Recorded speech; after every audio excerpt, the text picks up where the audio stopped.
झुक झुक कर खड़ा हुआ हूँ मैं, झुक झुक कर खड़ा हुआ हूँ मैं, अब झुकने का खौफ नहीं।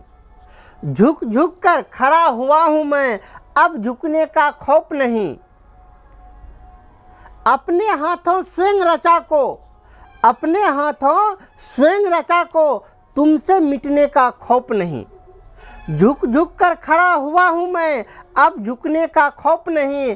अपने हाथों स्वयं रचा को, तुमसे मिटने का खौफ नहीं। हालातों की भट्टियों में, हालातों की भट्टियों में जब जब तुम मुझे झोंकोगे, हालातों की भट्टियों में जब जब तुम मुझको झोंकोगे, मैं तप तप कर हीरा बनूंगा, मैं तप तप कर हीरा बनूंगा, कब तक तुम मुझे रोकोगे। मैं इंजीनियर अखिलेश कुमार। आज की क्लास में अपने लोग स्टडी करने वाले हैं ज्यामिति अर्थात ज्योमेट्री। हिंदी में कहते हैं ज्यामिति, अंग्रेजी में कहते हैं ज्योमेट्री। भिन्न भिन्न भाषा में से भिन्न भिन्न कहा जाता है। अपने लोग को बस हिंदी अंग्रेजी दो भाषा लेके चल रहे हैं तो दो भाषा में सीख रहे हैं। ये ज्योमेट्री होता क्या है, ज्योमेट्री कहाँ से पैदा हुआ, इसको किसने पैदा किया, इससे क्या सब जानकारी हासिल होती है, इसको पढ़ के हम क्या कर लेंगे, आज सब कुछ विस्तृत से जानेंगे। सबसे पहले ज्योमेट्री होता क्या है, इसका खानदान कैसे है, इसका पिता कौन है, इसका बेटा कौन है, इसका भाई कौन है, इसका और सब मतलब रिलेशन में और कौन कौन सब है, सबको अध्ययन करेंगे। आप हमारे साथ बस 5 मिनट बन जाइए, आप टोटल का टोटल आसानी से आप सीख जाएंगे। और इतना आसानी से सीखेंगे आपको पता भी नहीं चलेगा पढ़ रहे हैं, लेकिन बाकी सब कुछ आप पढ़ लीजिएगा। तो चलिए चलते हैं ज्योमेट्री के खानदान के बारे में। ये ज्योमेट्री होता क्या है, ज्योमेट्री कहते किसको हैं, तो सबसे पहले ज्योमेट्री का खोजकर्ता के बारे में नहीं चल रहे, इसका पिता कौन है। तो ज्योमेट्री का पिता, सबसे पहले ज्योमेट्री का पिता है गणित, ठीक ना, इसका पिता गणित। गणित को कुल मिला के 9 संतान, कितना संतान, 9 संतान, 1 2 3 4 5 6 7 8 9 संतान। सबसे पहला संतान का नाम है ज्यामिति, दूसरा संतान का नाम है त्रिकोणमिति, अगला संतान का नाम है अंकगणित, अगला संतान का नाम है बीजगणित,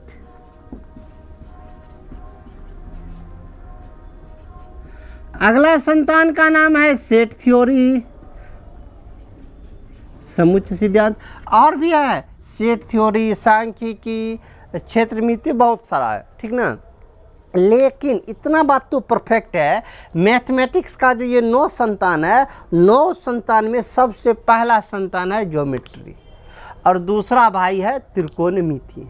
जैसे अपने लोग महाभारत में पढ़े ना, महाभारत में कौरव के कितने पुत्र थे, कौरव, तो इनके 100 पुत्र थे। 100 पुत्र का नाम नहीं जानते हैं, आप भी नहीं जानते होंगे, नहीं जानते होंगे, 100% हम दावा देते हैं आप भी नहीं जानते होंगे।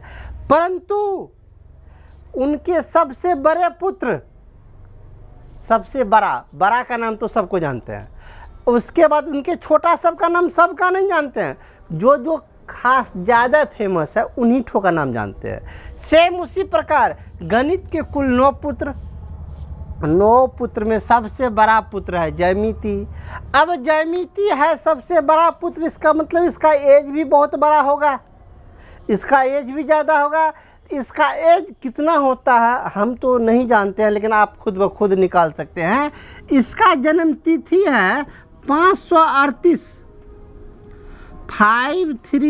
538 ईसा पूर्व इसका जन्म हुआ। किसका, ज्योमेट्री का। अब आप एज निकाल लीजिए, 538 ईसा पूर्व इसका जन्म हुआ है। इनके बाद त्रिकोणमिति का जन्म हुआ है। तो सबसे बड़ा भाई कौन, ज्यामिति। इसका खोज कब हुआ, 538 ईस्वी में। इसका खोज करता कौन, थोड़ा देर बता देंगे, अभी बतला देंगे तो मज़ा नहीं आएगा। लेकिन इसका जन्म कब हुआ, तो 538 ईसा पूर्व में हुआ, ठीक ना।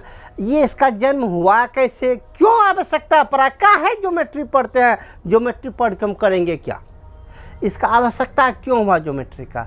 इनके पीछे का एक छोटा सा कहानी है, उस कहानी पे आप गौर कीजिए। क्यों आवश्यकता पड़ा? किसी चीज़ का खोज तब होता है जब उसका आवश्यकता होता है। अभी अपने लोग 4G नेट चला रहे हैं, 5G पे पहुंचने वाले हैं, तो यह 4G नेट का आवश्यकता क्यों पड़ा? ज़माना एडवांस हुआ तो धीरे धीरे अपने लोग, इससे पहले एक फ़ोटो भी यदि डाउनलोड करने का होता था तो 15 मिनट लगता था। संभवतः न्यू जनरेशन के बच्चे को तो पता भी नहीं होगा जो 15 मिनट में एक फ़ोटो डाउनलोड होता था, लेकिन होता था। जब 2G का ज़माना था, नेट स्पीड देता था 10 KB पर सेकंड का। 10 KB कहने के लिए देता कितना था? 1 KB 2 KB पर सेकंड का स्पीड देता था। 1 MB का यदि 2 MB का फ़ोटो है तो पता चलता था, सुबह में लगा दिए तो 3-4 बजे शाम में जाके डाउनलोड होता था 1-2 MB का फ़ोटो। तो ये अब होता क्या, ज़माना फास्ट हो गया, उतना टाइम नहीं है किसी के पास, तो धीरे धीरे 2G से 3G पे गए, 3G पे से अभी 4G पे है, मतलब फास्ट ज़माना हो गया। जैसे जैसे अपने लोग का कार्य प्रणाली बढ़ा तो वैसे वैसे नया नया अनुसंधान हुआ। इसी प्रकार अपने लोग को जैसे जैसे आवश्यकता पड़ा तो मैथमेटिक्स में सबसे पहले ज्योमेट्री का खोज हुआ। आखिर आवश्यकता क्या पड़ गया था, क्या जरूरी पड़ गया था जो दमकल को फ़ोन करना पड़ा? दमकल को बुलाने का आवश्यकता तभी ना होगा जब घर में आग लगेगा। जब आगे लगा दमकल को क्यों बुलाएंगे? सेम वही स्थिति था। अब मनुष्य समुदाय जो था, मानव का जो ये पूरे का पूरे मानव जाति था, इस मानव जाति में भी आग लगने वाला था, तब दमकल को बुलाया गया। अर्थात इसमें भी एक बहुत बड़ा समस्या आ गया, तब ज्योमेट्री का खोज हुआ। कौन सा समस्या था वो? ये समस्या क्या था? इस समस्या को जरा गौर से समझिए। मनुष्य आरंभिक काल में जब मनुष्य रहता था तो कहाँ रहता था? इतना जनसंख्या नहीं था, इतना घोर जनसंख्या नहीं था। ये घर मतलब जगह जगह पे घर इतना नहीं था, कहीं कहीं मिलता था। कहावत सुने होंगे, 9 कोस पे एक दिया जलता था। तो मतलब क्या, बहुत दूर पे 1-2 आदमी मिलता था, और जहाँ आदमी मिलता था 2, 4, 10 आदमी मिलकर एक बस्ती बना लेता था और उसी बस्ती में रहता था। अब जब कभी भी मनुष्य कहीं भी रहेगा तो उसका सबसे पहला जो मूलभूत आवश्यकता है उसकी पूर्ति होनी चाहिए। मूलभूत आवश्यकता क्या है? अभी तो वर्तमान स्थिति में अभी का मूलभूत आवश्यकता लीजिएगा तो 5 है, उस समय 5 आवश्यकता नहीं था। उस समय मूलभूत आवश्यकता था रोटी, कपड़ा, मकान। 3। कौन कौन? रोटी, कपड़ा और मकान, सिर्फ 3 ही मूलभूत आवश्यकता था। अब तो इसमें शिक्षा उक्षा जोड़ के 5 पूरा दिए, सबको छोड़िए। लेकिन मनुष्य को जीवित रहने के लिए, अपना अस्तित्व कायम रखने के लिए, अपने आप को इस सृष्टि में बचाए रखने के लिए 3 मूलभूत आवश्यकता, रोटी, कपड़ा और मकान। रोटी मतलब क्या? रोटी मतलब ये रोटी बेलना पे बेल के नहीं, रोटी मतलब खाना पीना, खान पान। जहाँ का भी मनुष्य जीवित रहेगा तो उसको सबसे पहले खाना चाहिए, रोटी चाहिए, कपड़ा चाहिए। कपड़ा चाहिए सूती वस्त्र नहीं, कपड़ा कुछ भी कपड़ा चाहिए। और कैसा कपड़ा? अरे बंदर उंदर का छाल भी लिया ना, भालू का छाल लिया, शेर का छाल पहन के आदमी रहता था। कुछ भी चाहिए, मतलब तन को ढकने के लिए कुछ न कुछ चाहिए। रोटी, कपड़ा और तीसरा आवश्यकता, मूलभूत आवश्यकता है मकान। मकान मतलब किसका? ईंट का मकान नहीं, अरे मतलब वो वाला मकान नहीं, अरे किसी झुग्गियों टांग लीजिए ना रहने के लिए, मतलब सर ढकने के लिए एक छत चाहिए। चाहे वो छत जरूरी नहीं है कंक्रीट का ही छत ही होना चाहिए, सिंपल सा आप किसी भी तरह से घर बना लीजिए, एक घर चाहिए। घर चाहिए तो अपने गांव घर में देखें घर कौन बनाता है? सबके पास हुनर है घर बनाने का, सब नहीं बनाता है। अरे गांव घर में 2-4 को सिलेक्टेड मिस्त्री है, वही मिस्त्री आके घर बनाता है, सबके बस की बात नहीं है घर बनाना। उस समय भी वही बात था। ये घर बनाने की प्रक्रिया जो है आज से नहीं, आदिकाल से, जब मनुष्य सृष्टि में आया तभी से आवश्यकता था घर बनाने का। तो ये घर बनाने में क्या सब होता है अपने लोग तो जानते भी नहीं है, जो मिस्त्री है वो तो सब कुछ जानता है। अब उसको बुला के लाइएगा, हमको यहाँ घर बनाना है, तो वो देख लेगा जगह, लंबाई चौड़ाई माप लेगा, अब सब कुछ माप उप के चले जाएगा, पटापट वो खंबा उम्बा काटेगा, लगाएगा, घर बना देगा। तो अब क्या, घर बनाने के लिए क्या सबसे पहले जगह देखेगा, लंबाई चौड़ाई मापेगा, इसके पास कितना बड़ा बड़ा खंभा काटेगा, उसके लंबाई मापेगा, सब कुछ काटेगा, जितना बड़ा लंबा लिया लंबाई चौड़ाई बन के एक टट्टी बनाएगा, दूसरा बनाएगा, इसके बाद ऊपर में छत बनाएगा, लकड़ी काटेगा। ये काटने उठने का जो काम होता था, लंबाई चौड़ाई मापेगा, इसके लिए उससे लंबाई चौड़ाई मापने की आवश्यकता हुई। भिन्न भिन्न आकृति का अध्ययन करने लगा मनुष्य। इसी भिन्न भिन्न आकृति का अध्ययन करने में, जैसे घर बनता है, अपने लोग का मुख्य रूप से घर चतुर्भुज के आकार का बनता है, तो ये चतुर्भुज का ज्ञान हुआ। घर जो बनता है, 2-4 घर की, 3-4 घर की, 4-4 घर, चाहे जो भी घर बने, उसमें आपको त्रिभुजाकार संरचना भी मिलता है, कुछ गोलाकार संरचना भी मिलता है। घर के खिड़की के ऊपर में डिजाइन देते हैं तो त्रिभुजाकार संरचना मिलता है। मतलब भिन्न भिन्न शेप का मनुष्य का ज्ञान हुआ, और उनको मापने के क्रम में, भिन्न भिन्न शेप को मापने के क्रम में धीरे धीरे ज्योमेट्री का ज्ञान मनुष्य में होने लगा। इस प्रकार मनुष्य का आवश्यकता था घर बनाना, तो ज्योमेट्री का खोज हुआ। अब इस ज्योमेट्री के खोज में सबसे प्रमुख योगदान किनका था? तो सबसे प्रमुख योगदान यूक्लिड का। किनका? यूक्लिड का। सबसे प्रमुख योगदान यूक्लिड का। कहिएगा सिर्फ यूक्लिड का, तो जी नहीं, केवल यूक्लिड का ही नहीं, उसमें और भी बहुत सारा सब है। थेल्स भी हैं, यूक्लिड भी है, पाइथागोरस भी है। तो भिन्न भिन्न ऐसे गणितज्ञ थे जिनका उस समय आदिकाल में, कब? 538 ईसा पूर्व, उस समय के आसपास वो सब इस ज्योमेट्री के विकास में प्रमुख योगदान दिया, और धीरे धीरे मनुष्य में ज्योमेट्री का ज्ञान हुआ। ये तो इसके इतिहास के बारे में सीखे, ज्योमेट्री कैसे सीखे, क्यों अपने लोग सीखे, क्यों इसका आवश्यकता पड़ा। अब ज्योमेट्री का ये वृक्ष कितना बड़ा है, इनके बारे में भी जानते हैं। तो ज्योमेट्री अब तो अपने लोग सब कुछ सीख गए, सब कुछ लगभग समझ गए, बाकी को छोड़ दीजिए। ये त्रिकोणमिति, अंकगणित, बीजगणित, सेट थ्योरी, क्षेत्रमिति, सांख्यिकी, वो जब पढ़ेंगे तब उनके बारे में जानेंगे।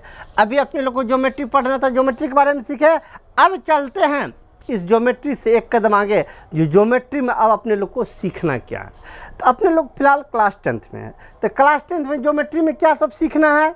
तो सीखना तो बाद में है, पहले ज्योमेट्री का अपने लोग को डिफिनेशन चाहिए।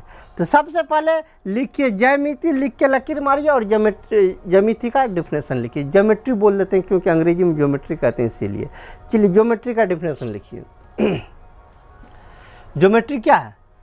ये गणित का ही एक शाखा है, इसका डिफिनेशन इसी से दीजिएगा। लिखिए गणित की वैसी शाखा, नोट कर लीजिए, गणित की वैसी शाखा जिसके अंतर्गत किसी बिंदु, रेखा, वृत्त, त्रिभुज, चतुर्भुज या भिन्न भिन्न प्रकार के समतल या आकृति का अध्ययन करते हैं, उसे ज्यामिति कहते हैं।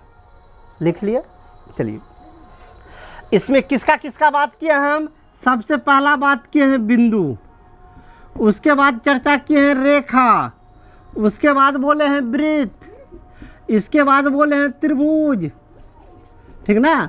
तो जरा गौर कीजिए, बिंदु आज से पहले अपने लोग जब प्रारंभिक कक्षा में थे, प्राइमरी लेवल पे थे, क्लास 1-2 में, उसी समय बिंदु और रेखा के बारे में अध्ययन किए थे।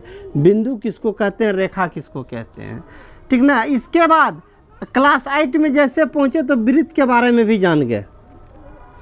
अब क्लास 9th में गए तो त्रिभुज के बारे में जाने, लेकिन त्रिभुज के बारे में क्लास 9th में संपूर्ण नहीं सीखे। त्रिभुज का आधे प्रॉपर्टी को क्लास 9th में सीखे थे। क्या सीखे थे? सर्वांगसम त्रिभुज, अर्थात सर्वांगसम कैसे होता वो सीखे थे। उसका आधा भाग बच गया, उस आधा भाग को अपने लोग क्लास 10th में सीखेंगे। क्लास 10th में अपने लोग सीखेंगे समरूप त्रिभुज। ये समरूप त्रिभुज क्या होता है? तो आइए अब चर्चा करते हैं समरूप त्रिभुज पर। समरूप त्रिभुज किसे कहते हैं, जरा इसको देखिए। हम पहले लिख लिए समरूप त्रिभुज। समरूप त्रिभुज में दो शब्द है, एक है समरूप, दूसरा है त्रिभुज, ठीक ना। त्रिभुज तो जानते हैं किसको कहते हैं, जानते हैं? नहीं जानते तो हम डिफिनेशन लिखाएंगे, सब रखिए। इसमें सबसे पहला शब्द है समरूप। क्या है? समरूप। इस समरूप को एक साथ है समरूप, समरूप, ठीक ना। इसका संधि विच्छेद कीजिए तो आपका बनेगा सम जोड़ रूप, ठीक ना। सम मतलब क्या होता है? सम मतलब होता है बराबर, या इसे कहते हैं समान। क्या? समान। रूप मतलब क्या? रूप मतलब, अरे मुंह देखने में कैसा लगता है, इसी को कहते हैं रूप। हमारा रूप कैसा है, यही हुआ रूप। रूप मतलब क्या? रूप मतलब आकृति, आकृति, ठीक ना। जो सबका रूप अपना अपना अलग है, किसी का रूप अच्छा है, किसी का रूप खराब है, इसी को कहते हैं रूप। ठीक ना, मतलब क्या, समान आकृति, मतलब कहने का मतलब क्या, जब समान आकृति, एक जैसा आकृति हो तो उसे क्या कहते हैं, समरूप कहते हैं। ठीक ना, रूप मतलब आकृति तो यहाँ उचित नहीं है आकृति कहना, रूप मतलब हम कह सकते हैं क्या, रूप को रूपे रहने दीजिए ना, रूप, रूप मतलब रूपे, इसको कहते हैं फेस, फेस चेहरा। ठीक ना, तो रूप आकृति कहना उचित नहीं था। समान रूप मतलब जब कभी भी रूप समान हो तो उसे कहते हैं समरूप। समरूप को एक अन्य नाम से भी जानते हैं, इसका नाम है सदृश। सदृश मतलब क्या, दृश्य एक समान होना चाहिए। जब कभी भी दृश्य एक समान हो तो उसे सदृश कहते हैं, उसी को समरूप कहते हैं। समरूप कहिए या सदृश कहिए, दोनों एक ही बात हुआ, इसमें कोई अंतर नहीं है। ठीक ना, समरूप किसे कहते हैं, जब रूप समान हो तो उसे कहते हैं समरूप। उसमें भी अपने लोग कौन सी पढ़ेंगे, समरूप त्रिभुज पढ़ेंगे मुख्य रूप से, जबकि समरूप सब कुछ में समरूप होता है, लेकिन क्लास 10th में मुख्य रूप से चर्चा होगी समरूप त्रिभुज का। त्रिभुज तो बाद में, पहले समरूप पढ़ेंगे तो सबसे पहला आकृति होता है क्या, बिंदु, रेखा, वृत्त, तब न जाके त्रिभुज। तो सबसे पहले बेसिक से जानते हैं बिंदु, मतलब बिंदु से लेके चलते हैं समरूप कैसे कैसे होता है। सबसे पहले बिंदु, बिंदु समरूप, बिंदु समरूप कैसे होता है, किसको कहते हैं बिंदु, बिंदु कहते हैं किसको, आप लोग में कोई जानते हैं बिंदु का डिफिनेशन, बिंदु का डिफिनेशन मैक्सिमम अब बुक में भी खोजिएगा ना, या गूगल पर भी सर्च मार लीजिए, तो सीधा सीधी बिंदु का कहता है, बिंदु का कोई परिभाषा नहीं है, यह अपरिभाषित है। और बचपन क्लास में हम पढ़े थे, अपने लोग बचपन क्लास में पढ़े थे, जो बिंदु किसको कहते हैं, जिसमें न लंबाई हो, न चौड़ाई हो, न मोटाई हो, तो उसे बिंदु कहते हैं। पढ़े थे, क्या पढ़े थे, जिसमें न लंबाई हो, न चौड़ाई हो, न मोटाई हो, तो उसे बिंदु कहते हैं। लेकिन बाद में अब जाकर जो है ना कुछ कुछ गणितज्ञ कर रहा हुआ, जिसमें जब लंबाई न हो, जैसे कि मान लीजिए इसको हम बिंदु बोले, इसमें लंबाई भी नहीं है, चौड़ाई भी नहीं है, मोटाई भी नहीं है, जब कुछ है ही नहीं है तब बिंदु भी कुछ नहीं है। अरे जब लंबाई भी नहीं हो, चौड़ाई भी नहीं हो, मोटाई भी नहीं हो, तब तो कुछ नहीं है, कुछ नहीं है तब बिंदु क्या, तब बिंदु कुछ नहीं है। लेकिन बिंदु कुछ है ना, तो कैसे मान जाएंगे बिंदु कुछ नहीं है, तो बिंदु का आखिर डिफिनेशन होगा क्या। एक बात बोलिए, बिंदु इसी को नहीं कहते, एगो लकीर मार दी, एगो बिंदा ऐसी दे दी, इसी को बिंदु कहते हैं। जरा इस बिंदु को लेके चलिए, ऐसे ऐसे बहुत सारे बिंदु को एक साथ हम इकट्ठा कर दिए, बहुत सारे बिंदु को एक साथ इकट्ठा कर रहे हैं, सब बिंदु को एक जगह जमा कर रहे हैं। बोलिए तो ये कैसा दिख रहा है, यह एक रेखा के आकार का दिख रहा है, यह एक रेखा बना मिला जुला के, बहुत सारा बिंदु को एक जगह इकट्ठा किए, बहुत सारा बिंदु को एक जगह इकट्ठा किए, तो ये क्या हो गया, रेखा हो गया। तो रेखा का परिभाषा जानते हैं, रेखा को ऐसे भी जानते हैं, बिंदुओं के समूह को रेखा कहते हैं। रेखा किसको कहते हैं, तो बिंदुओं के समूह को रेखा कहते हैं। अब बिंदु किसको कहते हैं, तो सिंपल सा परिभाषा है। क्लास 9th में अपने लोग कोशिका का परिभाषा पढ़े थे। कोशिका, क्या कोशिका, जिससे हमारा शरीर बना है, तो कोशिका का परिभाषा क्या पढ़े थे, जीवन की क्रियात्मक एवं रचनात्मक इकाई को कोशिका कहते हैं। मतलब क्या, जिससे हमारे जीवन की उत्पत्ति हुई है, उस जीवन की उत्पत्ति जो है उसकी रचनात्मक, मतलब जिस चीज़ से रचना हुआ इसकी छोटे से छोटे से छोटे से छोटे क्रियात्मक इकाई को, जो छोटा जो काम करने योग्य इकाई है, उसको कहते हैं कोशिका। सेम वही परिभाषा बिंदु का रखते हैं। बिंदु किसको कहते हैं, तो रेखा के क्रियात्मक एवं संरचनात्मक इकाई को बिंदु कहते हैं। नोट कर लीजिए, बहुत इंपॉर्टेंट है, ठीक ना, कोई काट नहीं सकता इस डिफिनेशन को, आप लिख लीजिए। क्या बिंदु किसको कहते हैं, रेखा के क्रियात्मक एवं संरचनात्मक इकाई को बिंदु कहते हैं। बात समझ में आई, मतलब ये रेखा जिस चीज़ से बना है, जिस चीज़ से बना है, इसका सबसे छोटा से छोटा से छोटा रूप को क्या कहते हैं, बिंदु कहते हैं। बात समझ में आई। अब चलिए बिंदु तो जान गए, रेखा किसको कहते हैं, तो बिंदुओं के समूह को रेखा कहते हैं। तो बिंदु तो हो ही चुका है, दूसरा डिफिनेशन अपने लोग सीखते किसके बारे में, रेखा के बारे में। रेखा किसको कहते हैं, तो बिंदुओं के समूह को रेखा कहते हैं। इसका भी डिफिनेशन लिख लीजिए, बिंदुओं के समूह को रेखा कहते हैं। अन्यथा इसका एक और दूसरा डेफिनेशन है, जिसमें केवल लंबाई हो, न चौड़ाई हो, न मोटाई हो, उसे रेखा कहते हैं। बस समझ गए। इनके बाद लेके चलते हैं अपने लोग वृत्त। वृत्त किसको कहते हैं? वृत्त का डेफिनेशन आम जगह पे वृत्त का डेफिनेशन आपको मिलेगा भी नहीं। वृत्त किसको कहते हैं, इस वृत्त का डेफिनेशन पहले लिख लीजिए, उसके बाद अपने लोग चर्चा करेंगे। वृत्त कहते हैं किसको?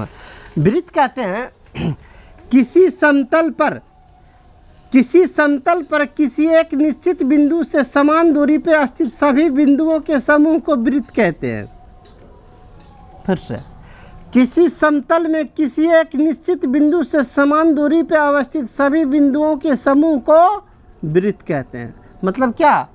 लिख लिए होंगे डेफिनेशन, तो अब मिलाइए। समतल में कोई एक बिंदु लीजिए, इस बिंदु से समान दूरी पर, मतलब एक समान दूरी ले लीजिए, मान लीजिए 2 सेंटीमीटर। इस बिंदु से 2 सेंटीमीटर की दूरी पर, 2 सेंटीमीटर की दूरी पर एक बिंदु ले लिए, फिर यहाँ से 2 सेंटीमीटर की दूरी पर एक बिंदु ले लिए, फिर यहाँ से 2 सेंटीमीटर की दूरी पर एक बिंदु ले लिए।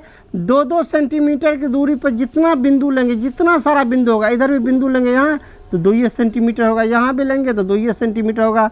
2-2 सेंटीमीटर की दूरी पर जितना बिंदु है सब बिंदु को एक साथ इकट्ठा कर दीजिए, तब जो आकृति बनाई, इस आकृति को कहते हैं वृत्त। और जिस निश्चित बिंदु का चर्चा किया गया है वो निश्चित बिंदु होगा केंद्र, और जिस दूरी का चर्चा किया गया वो दूरी होगा त्रिज्या। बस समझ गए। तो अभी उतना चीज़ डिटेल नहीं जानना, अपने लोग को सिर्फ वृत्त का डेफिनेशन जानना था, जान लिए। वृत्त हो गया। अब अगला आकृति है क्या? त्रिभुज। त्रिभुज तो सब कोई जानते हैं। त्रिभुज किसको कहते हैं? त्रिभुज कहते हैं 3 रेखाओं से घिरे हुए आकृति को त्रिभुज कहते हैं। ठीक ना? तीनों का डेफिनेशन हो गया। अब 3 कौन? 4 ना हो क्या? बिंदु, रेखा, वृत्त, त्रिभुज। ठीक ना? अब चलते हैं इसके समरूप के बारे में, कैसे कैसे ये सब समरूप होता है। चलिए, था समरूप त्रिभुज, हम त्रिभुज को हटा दिए फिलहाल। चलिए, समरूप किसको कहते हैं? समरूप कहते हैं 2 या 2 से अधिक वैसी आकृति जिनका रूप एक समान हो, उसे समरूप कहते हैं। ठीक ना? रूप एक समान का अर्थ ये हो गया जो देखने में एक जैसा, मतलब दृश्य एक जैसा हो, उसे क्या कहते हैं? समरूप या सदृश कहते हैं। ठीक ना? डेफिनेशन फिर से, 2 या 2 से अधिक 2 या 2 से अधिक वैसी आकृति जिनका रूप एक जैसा हो, उसे कहते हैं समरूप। जैसे इसका समरूप का एग्जाम्पल क्या है? समरूप का एग्जाम्पल सिंपल सा एग्जाम्पल लीजिए। जैसे एक बिंदु, दूसरा बिंदु ले लीजिए। कहिएगा बिंदु पे तो काम नहीं चला, पते नहीं चल रहा है, बिंदु को हटाइए। वृत्त लेते हैं, जरा इस वृत्त को देखिए, ये छोटा वाला वृत्त है, एक बड़ा वाला वृत्त ले लिए। दोनों वृत्त में बोलिए क्या डिफरेंट है? वृत्त मेरा गोल नहीं हुआ, मान लीजिए चलिए गोल है। ये छोटा वृत्त, बड़ा वृत्त, दोनों वृत्त को जरा गौर से देखिए, दोनों का रूप समान है। आकार को छोड़ दीजिए, आकार छोटा बड़ा हो सकता है, समरूप में आकार छोटा बड़ा हो सकता है, परंतु आकार से हमें नहीं लेना, हमें रूप से मतलब है। दोनों एक जैसा है तो कहिएगा कैसे मान लेंगे कि एक जैसा है? जरा गौर कीजिए, इसका फोटो खींच लीजिए, इसको जूम कीजिए। इसको जूम कीजिएगा तो क्या ऐसा बनेगा? तो परफेक्ट बन जाएगा। इसको जूम कीजिएगा तो कभी न कभी ऐसा बन जाएगा। तो अर्थात दोनों का रूप एक ही जैसा है। जब कभी भी रूप एक जैसा हो गया तो इसे क्या कहेंगे? समरूप कहेंगे। तो एग्जाम्पल में पहला एग्जाम्पल क्या हो गया? वृत्त का। दूसरा एग्जाम्पल लेते हैं। एक वर्ग लिए, ठीक ना? ये वर्ग लिए, एक बड़ा वर्ग लेते हैं, ठीक ना? इसका भुजा 1 सेंटीमीटर लिए, इसका भुजा लिए हैं 4 सेंटीमीटर। तो बोलिए ये दोनों समरूप होगा? इसको जूम करेंगे तो क्या ये आकृति बनेगा? तो परफेक्ट। इसको जब हम बड़ा करेंगे तो ये आकृति बन जाएगा। इसको बड़ा करने पे ये आकृति बन जाएगा, मतलब ये दोनों आपस में समरूप है। ठीक ना? चलिए एक लेते हैं अब त्रिभुज। अगला एग्जाम्पल लेते हैं 3 नंबर पे त्रिभुज। त्रिभुज लिखने का कोई ज़रूरी नहीं। चलिए त्रिभुज का एक एग्जाम्पल लिए। एक ऐसा त्रिभुज लिए, एक बड़ा त्रिभुज ले लेते हैं। बोलिए ये दोनों त्रिभुज समरूप होगा? इसको जूम कीजिएगा, इसको बड़ा कीजिएगा तो क्या ऐसा रूप धारण करेगा? नहीं करेगा, बिल्कुल नहीं करेगा। तो अर्थात क्या?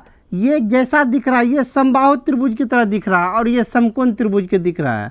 समबाहु को कितनों बड़ा कीजिएगा, इस त्रिभुज को कितनों बड़ा कीजिएगा तो ऐसा रूप धारण नहीं करेगा, अर्थात ये समरूप नहीं हुआ, ये समरूप हुआ, ये समरूप हुआ, ये समरूप नहीं हुआ। एक दूसरा तीसरा और भी एग्जाम्पल लेते हैं, आपके समझ में नहीं आया तो जरा इस आकृति को देखिए। ये अपने लोग कहाँ पे देखते हैं इस आकृति को, ये ताश के पत्ती में ये आकृति होता है। चलिए ये आकृति ताश के पत्ती में होता है, एक और आकृति ताश के पत्ती में होता है,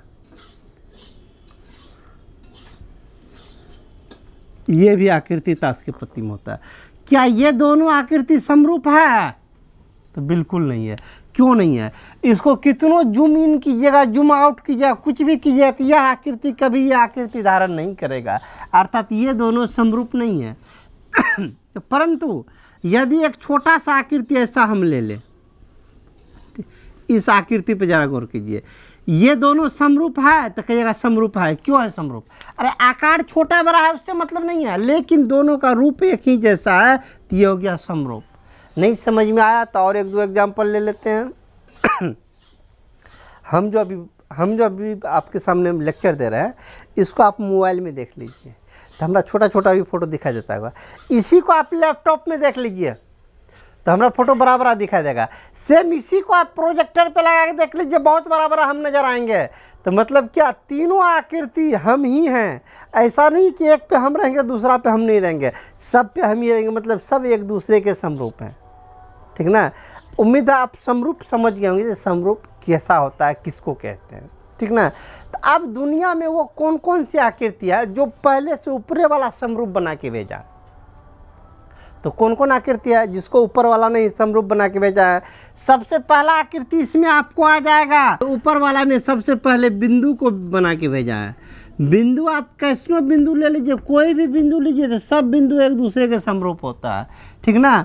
सबसे पहले बिंदु, चाहे कोई बिंदु लीजिए तो सब बिंदु एक के जैसा दिखने में लगता है, अर्थात बिंदु जो होता है समरूप होता है। नंबर 2 में रेखा, ये एक छोटा रेखा लीजिए, एक बड़ा रेखा लीजिए, रेखा जब भी होता है एक दूसरे के समरूप होता है, अर्थात इसको जब जूम कीजिएगा तो ये रेखा बन जाएगा। कहिएगा कि इसको जब जूम करेंगे तो ये रेखा कैसे बनेगा? इसको जूम करेंगे तो इसका मोटाई भी बढ़ेगा, इसको जब जूम कीजिएगा तो इसका मोटाई बढ़ेगा। इसमें तो मोटाई तो दोनों तो समान मोटाई है, मोटाई बढ़ जाएगा तब तो ये नहीं बनेगा, बनेगा। आप गूगल पे क्या कभी मैप देखे हैं, नक्शा देखे हैं? उसको कितनों जूम कीजिए, रेखा जो होगा राज का सीमा रेखा, वो रेखा आप जूम करते जाइए लेकिन वो रेखा पतले रहेगा। अर्थात रेखा किसको कहते हैं? जिसमें सिर्फ लंबाई हो, चौड़ाई नहीं हो। जितना चौड़ाई देख रही है, चौड़ाई कुछ भी नहीं है, आपको सिर्फ दिखे इसीलिए इसमें थोड़ा सा चौड़ाई है। ठीक ना? अर्थात इसमें चौड़ाई है ही नहीं, सिर्फ लंबाई है। तो लंबाई है तो यह रेखा है, रेखा जब भी होता है सब रेखा समरूप ही होता है। चलिए तीसरा लेते हैं वृत्त।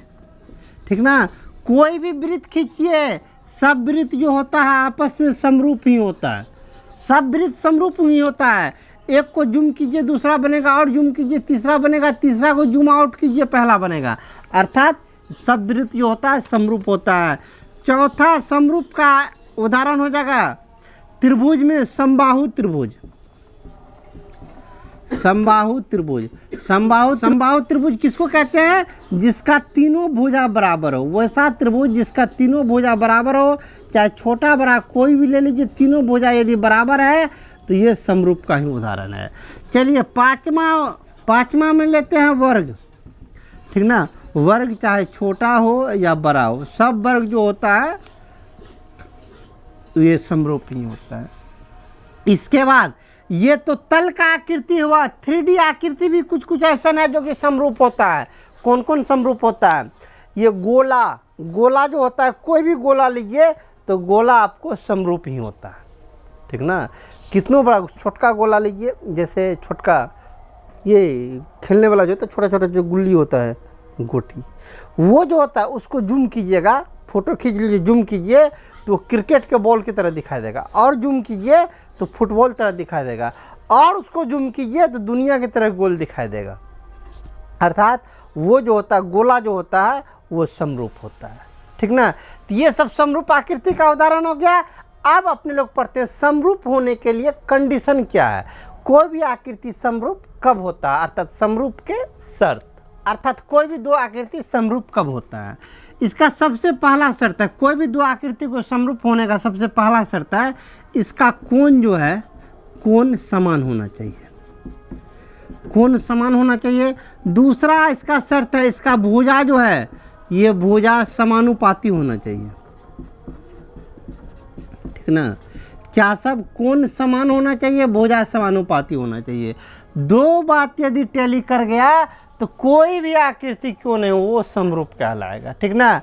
अब भुजा समानुपाती या इसको भुजा समान भी कह सकते हैं, या समान भी हो फिर भी या समानुपाती हो फिर भी। ये समानुपाती किसका नाम है, जरा एक एग्जांपल देते हैं समझ में आ जाएगा।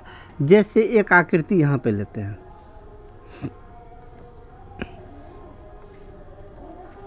ये आकृति, ये आकृति, ये आकृति,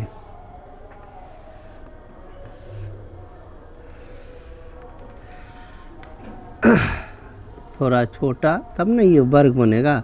इस आकृति को लीजिए, सब दो दो है, सब दो दो दो है, इसका सब चार चार चार है, इसका भी सब चार चार चार है। तो बोलिए तो इसमें समरूप कौन कौन होगा। ये दोनों समरूप होगा, ये समरूप होगा नहीं होगा। क्यों नहीं होगा, इसको जब हम जूम करेंगे, इसको जूम करेंगे तो ये बनेगा परंतु ये नहीं बनेगा।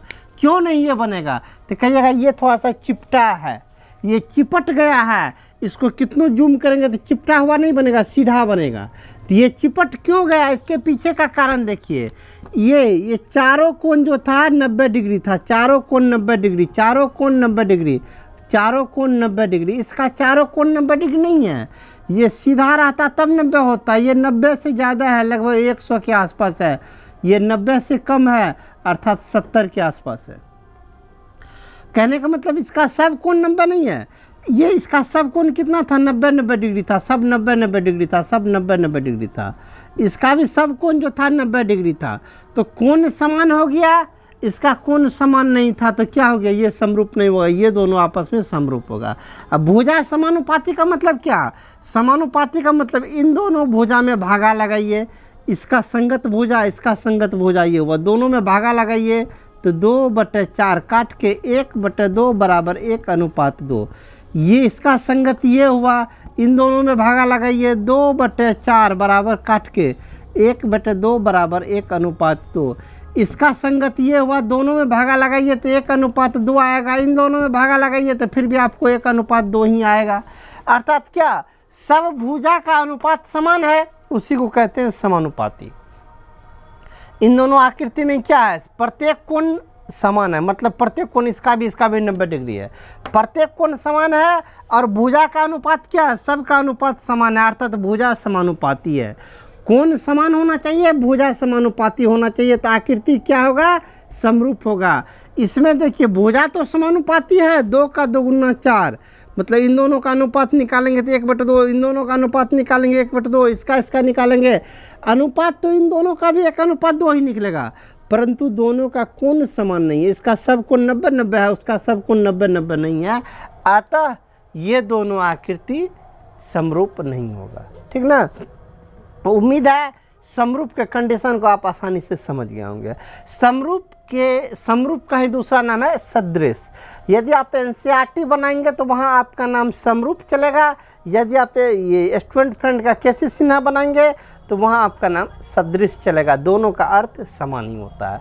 तो आज की क्लास में इतना ही रहने दीजिए, मिलते हैं अगले क्लास में एक्सरसाइज को लेकर।